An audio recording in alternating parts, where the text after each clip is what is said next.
নিয়ে চলে আসলাম ভাষা খিচুড়ি। শীতকাল মানে খিচুড়ি খাওয়া, পিঠা খাওয়া, এই যে ঝাল জাতীয় কিছু খাওয়া। তো এখানে 5 মিশানের সবজি নিয়ে ফেলেছি, সব ধরনের সবজি আছে ওখানে। তো আমি নিয়ে চলে আসলাম, আমি যেটাই রান্না করি সেটা আপনাদের মাঝে নিয়ে চলে আসি। চেষ্টা করি আর কি, কিছু না কিছু চেষ্টা করি ইউটিউব বা ফেসবুক প্ল্যাটফর্মে যে কোনো জায়গায় আর্ন করার জন্য।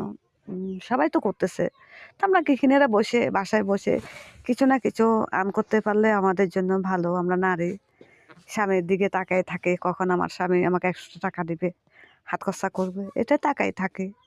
তো এই কত তো চাকরি করা যাবে না, ছেলে মেয়ে সংসার সংসার গোছানো, তো এই ওখানে তো আর চাকরি করা যায় না। চেষ্টা করি কিছু না কিছু করার জন্য। তো বন্ধুরা সকলে যদি পাশে থাকেন ইনশাল্লাহ এগিয়ে যেতে পারবো। আপনারা যারা আমার এই ভিডিওটা দেখবেন তারা আমাকে একটা সাবস্ক্রাইব করবেন, একটু পাশে থাকবেন, একটু সাপোর্ট করবেন, তাহলে আমরা নারীরা এগিয়ে যেতে পারবো।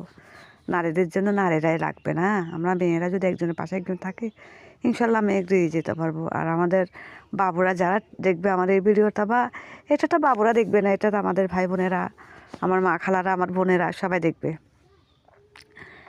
তো যারাই দেখবেন একটা সাবস্ক্রাইব করবেন আমার এই ভিডিওটি। কাদের কেমন লাগে, আমি তো রান্না ভিডিওটা দিচ্ছি আপনাদের মাঝে, খারাপ কিছু দিচ্ছি না, দেখলে যে ক্ষতি হবে। তো অনেকটা এগুলো নিয়ে আমাদের দেশে আসলে গ্রামগঞ্জে যারা থাকে তারা সমালোচনা করে, কারণ গ্রামগঞ্জের মানুষ এগুলো বোঝার চেষ্টা করে না। যারা আমরা শহরের, ওরা এখন যখন বর্তমানে গ্রামে বসবাস করতেছে, গ্রামের কালচার, তো গ্রামের কালচার ওরা বলে।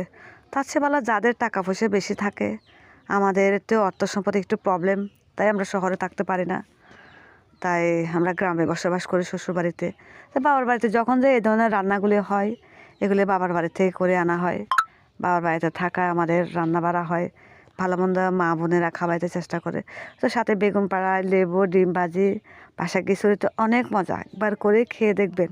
তো আমরা কিছু শিক্ষাজনক কিছু ছাড়ি, অনেকটা অনেক কিছু খাই, এটা দেখলে লোভ লাগবে, খাবে, শিখবে, এটাই বড় পাওয়া।